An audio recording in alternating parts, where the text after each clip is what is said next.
welcome to my YouTube video.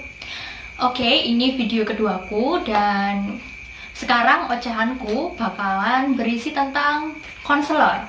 Tapi konselor di era Society 5.0. Kita tahu ya, teman-teman semua, kalau sekarang itu mulai ada perkembangan dari 4.0 ke 5.0. Di situ banyak terjadi perubahan dan bisa disebut era disrupsinya itu semakin kerasa.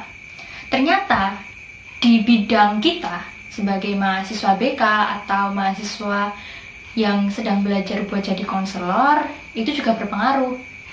Paling enggak tuh ada 3 hal yang butuh kita sadari terkait dengan isu konseling. Yang pertama, adanya dampak sosial, yakni perlunya kesadaran multikultural dari konselor. Karena zaman sekarang ya, pertemuan antar budaya itu mudah banget. Bisa pakai media cetak, di situ ada pertukaran opini, bisa pakai media digital, bahkan tatap muka aja bisa, baik secara langsung atau lewat perantara media. Yang kedua adalah adanya fakta mengenai media dan teknologi informasi yang semakin gede pengaruhnya. Kalau dulu nih ya, kita tuh pakai HP cuma bisa SMS, telepon. Sekarang bisa WhatsApp, Instagram, YouTube, dan semuanya itu mempermudah konselor asalkan konselor bijak menggunakannya. Nah, yang ketiga itu ada ini, konselor buatan atau artificial counselor. Sepertinya ini bikin kita risau ya. Kira-kira sebenarnya profesi konselor tuh bisa nggak sih digantikan sama robot? Bayangin deh, penelitian menurut seseorang yang bernama Alonso dan kawan-kawan tahun 2019 itu berhasil menciptakan artificial intelligence, wujudnya robot yang bisa membantu orang tua secara khusus keluar dari stres dengan cara adanya kecerdasan buatan di dalam robot tersebut yang bisa mengekspresikan emosi, perasaan, dan bahkan komunikasi. Dan dia dibuat sengaja untuk membahagiakan orang yang memilikinya. Nah, gimana tuh kalau ntar konselor, profesi konselor digantikan sama robot? Tapi gak perlu khawatir. Manusia dan robot tetap punya perbedaan. Kita, manusia, saat ini tetap bisa mengidentifikasikan perasaan, empati secara langsung. Nah, biar nggak ketinggalan sama yang namanya robot ini tadi, ya konselor harus mau buat berubah, improve yourself, dan upgrade dirimu. Nah, bahasan kali ini, ocehanku bakal bilang tentang 2 hal, konselor era 5.0, dan ditinjau dari soft skill dan hard skill. Dan kedua, konselor Madiun yang punya nilai cinta. Nah, kira-kira apa itu? Langsung ya, check it out.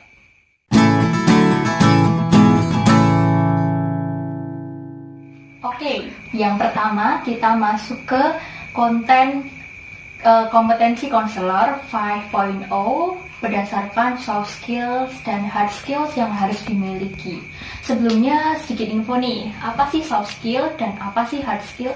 Soft skill itu merupakan kemampuan, kompetensi teman-teman besok buat bisa beradaptasi secara sosial, lalu beradaptasi dengan lingkungan kerja, dan juga menunjukkan keterampilan-keterampilan yang sifatnya itu tidak bisa dilihat secara langsung, tapi bisa dirasakan, bahkan diterapkan untuk mengoptimalkan kinerja teman-teman, terutama calon guru BK dan calon konselor.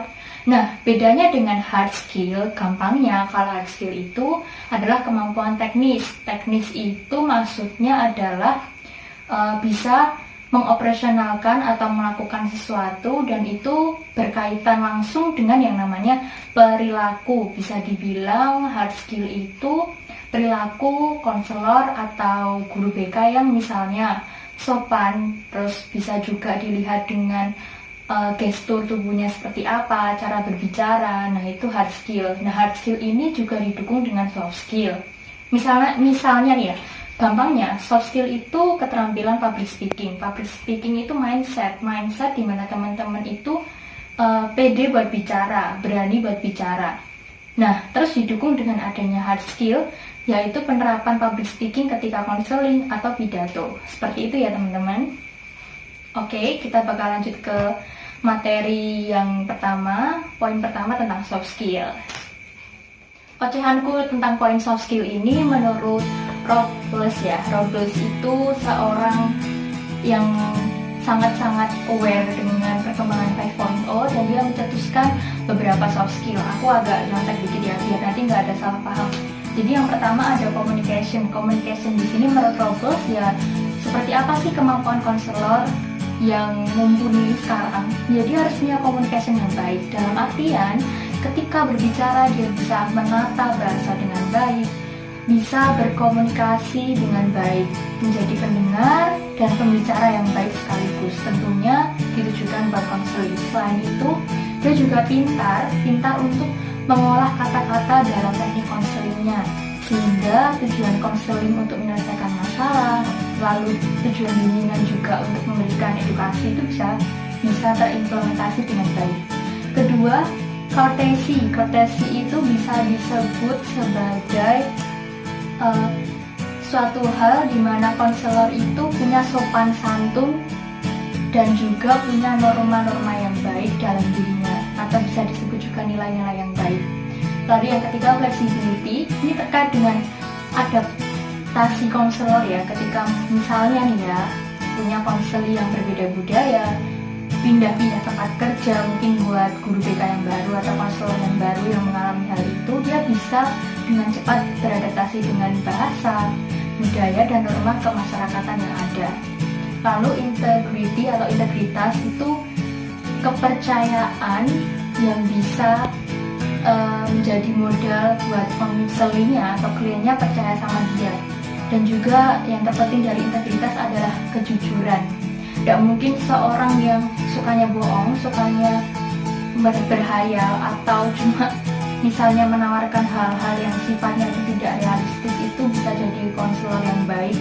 Mungkin kalau konselornya suka bohong, yang ada keluar dari ruang konseling, kliennya malah bingung, kliennya malah tambah masalah, dan dia tidak bisa menyelesaikan masalah karena saking bingungnya. Proses konseling tidak jujur, proses konseling hanya sebagai ruang untuk membawa konseling ke keadaan yang mungkin mengawang-awang kayak gitu. Lalu interpersonal skills, teman-teman semua pasti udah tahu dan gak asing dengan kata interpersonal, ya kemampuan untuk berkolaborasi, bekerja sama, dan juga bagaimana dia bisa membangun hubungan hangat dan positif di situ. Lalu positive attitude atau suatu tindakan yang beretika dan positif.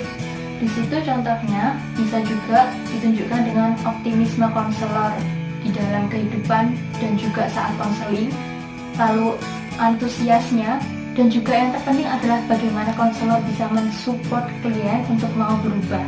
Itu penting banget. Lalu profesionalisme, kita tahu menyangkut kode etik, jadi konselor yang profesional itu juga harus sadar akan kode etiknya, dan di Indonesia juga sudah punya regulasi khusus tentang ini. Lalu responsibility, di mana konselor itu akuntabel, reliable, dan bisa menyelesaikan pelayanannya, program-programnya dengan baik dan tuntas. Oh ya, jangan lupa ya, jadi konselor atau guru BK itu bukan berarti jadi orang yang dewa atau paling baik. Tetapi, jadi konselor yang responsibility-nya tinggi, salah satunya adalah mau berubah dan mau menerima kritik dan saran. Lalu ada teamwork. Teamwork hampir sama dengan interpersonal skill, tapi kuncinya di sini adalah kolaborasi.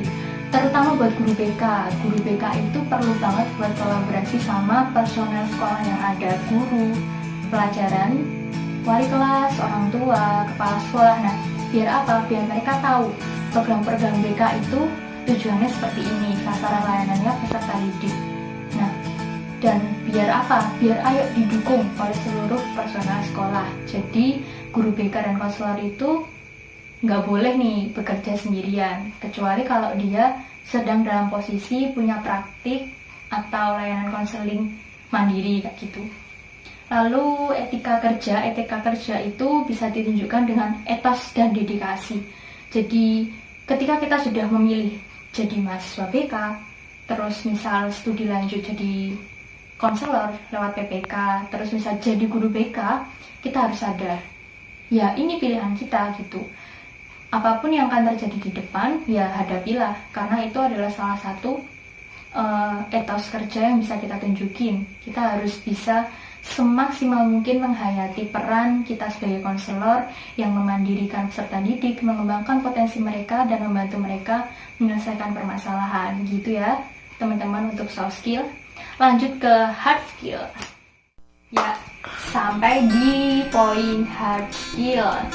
Nah, di hard skill ini ada 2 bahasan penting yang termasuk di sini, dan ini itu aku ambil menurut ASCA, American School Counselor Association, di tahun 2019 ya.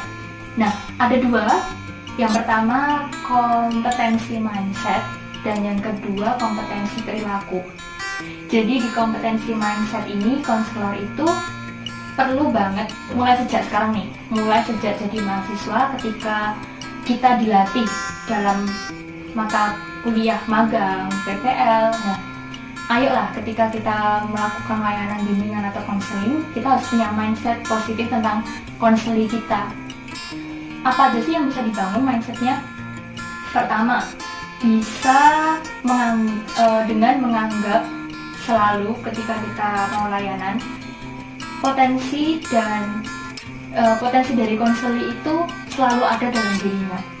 Jadi bukan cuma konselor yang punya posisi profesional di sini, tapi konselor harus juga menghormati dan menghargai potensi yang dimiliki oleh konselor, bahkan mengajak mereka untuk mengoptimalkan potensinya.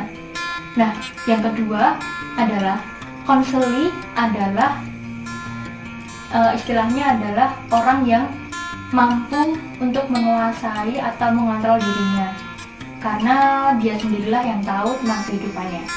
Mindset positif selanjutnya adalah yang ketiga, misalnya bagaimana sih konselor itu atau guru BK ya, jika nanti ada di lingkup sekolah, itu mereka harus bisa sebagai konselor punya mindset positif bahwa konselornya itu bukan orang yang bermasalah, hanya mungkin sedang berada pada kondisi-kondisi yang membuat mereka harus merespon kurang baik dan lain sebagainya. Nah, kayak gitu tuh jadi hal yang penting dan urgent buat dimiliki konselor sejak dini.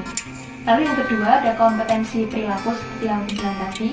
Di sini ASCA bilang, menurut ASCA yang sudah dirumuskan, merupakan kemampuan konselor dalam mendesain, mengimplementasikan dan melakukan asesmen dalam program BK komprehensif. Mungkin udah nggak asing lagi buat teman-teman tentang BK komprehensif. Ya memang BK komprehensif ini harus diwujudkan mulai dari desain, mendesain, mengimplementasi, hingga melakukan asesmen sampai nanti ke tahap evaluasi. Nah, itu harus dasarnya hingga praktiknya itu dimiliki oleh konselor secara baik dan bisa diimplementasikan. Kayak gitu. Yuk lanjut ke versi kedua. Nah, terus kita masuk versi 2, yaitu konselor yang efektif di era 5.0 dengan singkatan Madiun dengan nilai cinta. Apa sih itu? Ngomong-ngomong ya, Madiun di sini bukan berarti daerah, tapi ini diartikan sebagai maya, direktif, dan unik. Kita masuk ke yang pertama, maya. Maya dimaknai sebagai profesi konselor yang secara efektif mampu mengikuti perkembangan zaman dan teknologi informasi. Jadi daya jangkauan itu yang dimaksud di sini adalah daya jangkauan konselor tidak hanya di dalam dunia nyata atau offline, konseling dengan tatap muka, tapi juga konseling online atau konseling daring menggunakan media digital dan juga media online yang sekarang banyak nih ya, pakai media sosial dan lain sebagainya. Di situ tentu saat ini di era 5.0 sangat-sangat mempermudah konselor untuk bertemu dengan konseli sampai tak terbatas ruang dan waktu. Nah, di sini membawa peluang untuk profesi konselor bisa dikenal oleh masyarakat dan juga bisa semakin berkontribusi di masyarakat. Yang kedua, ada direktif. Nah, direktif di sini yang dimaksudkan adalah bukan teknik atau aliran konseling, tapi direktif di sini yang dimaksudkan adalah konselor secara direktif atau langsung fokusnya itu ke kebutuhan konseli dan kesejahteraan konseli. Jadi setiap pelayanan yang dilaksanakan itu fokusnya adalah ke konselingnya, bukan tentang konselor atau apa-apa yang ada dalam diri konselor. Meskipun bisa saja konselor itu kadang sharing tentang pengalaman hidupnya yang positif, tapi tetap aja tujuannya adalah mengentaskan konseli, memandirikan konseli, dan fokus secara direktif langsung ke solusi-solusi yang diperlukan. Lalu yang ketiga, ada unik. Konselor harus punya ciri khas. Jadi ciri khas itu perlu teman-teman, terutama di era sekarang, persaingan semakin ketat, meskipun nggak bisa dipungkiri ya. Di antara konselor mungkin, ya meskipun kita nggak bersaing, tapi perlu untuk adanya ciri khas tertentu, biar apa? Biar kita punya image yang baik. Yang pertama tujuannya, yang kedua dikenal masyarakat. Oh, ternyata seorang konselor itu adalah orang yang empatik, humanis, seperti itu yang bisa dikembangkan sebagai keunikan tersendiri dari profesi kita. Oke? Nah, kita lanjut nih ke nilai cintanya tadi. Cinta. Next.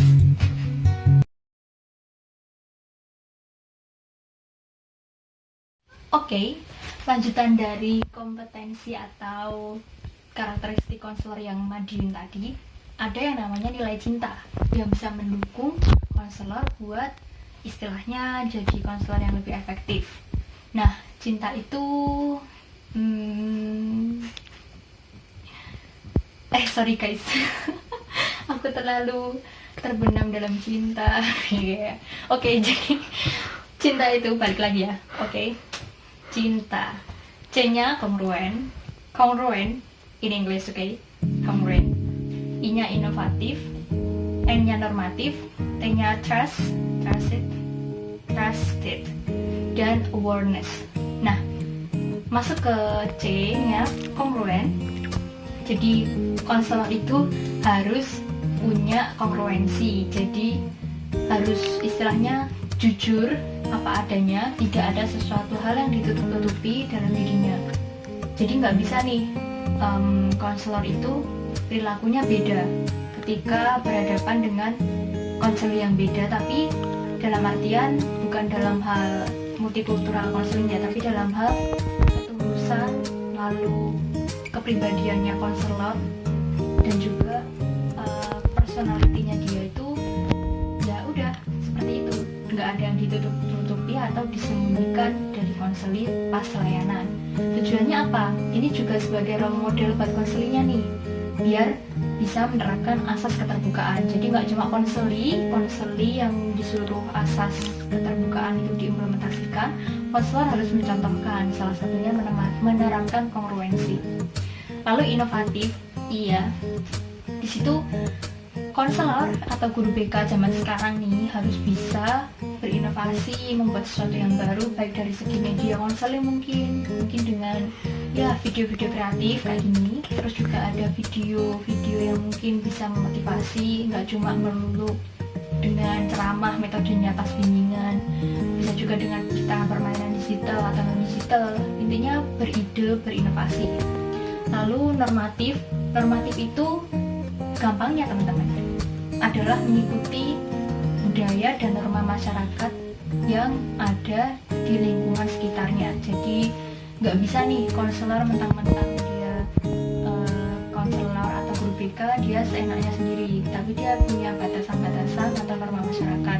Kalau masyarakatnya memang kayak masyarakat Jawa nih, kita punya tata krama atau unggah-ungguh antara yang tua dan muda itu udah diatur unggah-ungguhnya. Mungkin kalau kita konseling di Jawa, kita perlu tahu dan perlu juga menerapkan itu di layanan konseling. Lalu trusted atau dapat dipercaya, tentu kita punya asas kerahasiaan ya.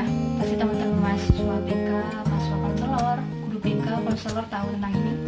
Jadi jadilah orang yang bisa dipercaya oleh konselingmu, karena itu adalah kunci dimana kamu bisa membantu dia, memfasilitasi dia buat menyelesaikan masalah atau mengembangkan potensi, mengembangkan diri juga. Jadi dapat dipercaya itu penting karena itu adalah kunci dalam konseling. Kalau misal konseling udah nggak percaya sama konselor, ya proses konseling nggak bisa jalan karena konseling ragu-ragu buat bertanya, ragu-ragu buat cerita, ragu-ragu buat ya banyak hal sih, mengungkapkan sesuatu seperti itu. Dan awarenessnya ini adalah faktor internal dan eksternal. Internalnya tuh aware dengan diri sendiri, kondisi kelebihan kelemahan. Jadi semisal ya konselingnya ngasih masukan, ya nggak boleh lah bro and sis buat mencegah atau malah marah-marah gara-gara itu, karena kita manusia, kita sama-sama manusia. Konseling juga sebagai sarana buat belajar, nggak cuma buat tukar pikiran, sharing dan lain sebagainya. Lalu awareness eksternal ini menurut pandangan dari yang saya kaji adalah aware dengan kebudayaan, perbedaan budaya, dan juga aware dengan perbedaan nilai antara aku dan kamu sebagai konseling. Jadi nggak boleh dipaksain kalau semisal konselingmu itu memang punya nilai-nilai sendiri yang itu positif gitu, harus bisa kolaboratif dalam hal ini. Itu sih, jadi konselor Madiun dengan nilai cinta itu bakal jadi paket komplit yang wow banget, yang pasti bisa mantap betul buat jadi konselor efektif di era 5.0.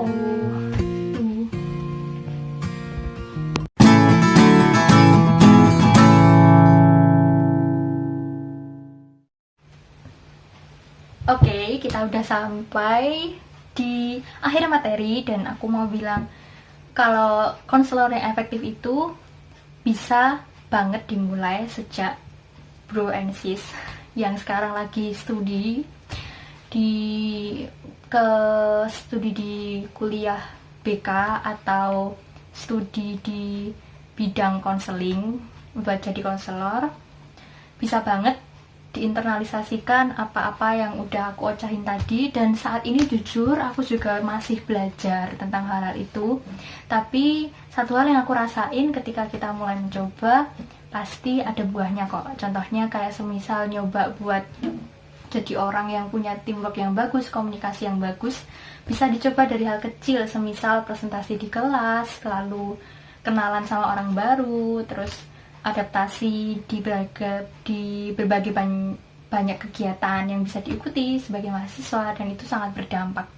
Jadi ya ayo kita sama-sama biar jadi konselor yang keren di era 5.0, biar nggak kalah sama zaman, biar kita tetap bisa jadi pribadi yang peduli terhadap kemanusiaan, bisa berdedikasi dengan baik untuk menjadi konselor yang efektif. So ya belajar bersama, mau mengembangkan diri, terima kritik dan saran, nikmati hidupmu buat menerima hal-hal yang baik, dan jangan malu buat bertanya, karena dosen, orang tua mungkin itu punya nilai-nilai yang bagus dan itu bisa diinternalisasikan buat jadi pribadi konselor yang efektif.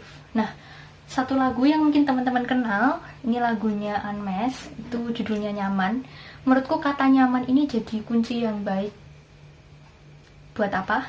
Buat layanan konseling yang bisa berjalan dengan baik. Karena nyaman itu membuat konseling bisa terbuka, percaya sama konselor, dan rasanya tuh well aja gitu kalau konseling. Dan ketika konselor bisa mewujudkan kenyamanan ini, pasti ya keren banget. Dan itu salah satu keberhasilan menurutku. Jadi secuplik lagu Unmesh, judulnya Nyaman. Semoga teman-teman suka. Terima kasih buat referensi jurnal dari penulis yang akan aku cantumin di akhir video, juga kameramen di sana yang nggak kelihatan, Rosa, dan juga teman-teman semua yang udah memotivasi, dosen pengampu untuk mata kuliah pengembangan pribadi konselor Bu Indah. I love you all and thank you for watching. Jangan lupa like, comment, and subscribe di Rupa-Rupa Ana. Semoga bisa semakin bermanfaat video-videonya ke depan. Dan ini persembahanku untuk kalian. Nyaman. Gitar-gitar. Iya, makasih ya. Nyanyi boleh, nyanyi bareng boleh. Ref aja ya. karena menurutku ref ini keren.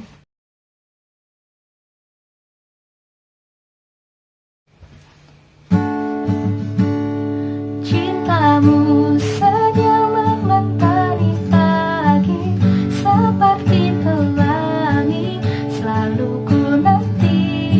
Oh, cintamu tak akan pernah terganti, selamanya di hati. Aku bahagia milikimu seutuhnya. Oh, aku bahagia milikimu seutuhnya. Thank you and happy watching for my next video.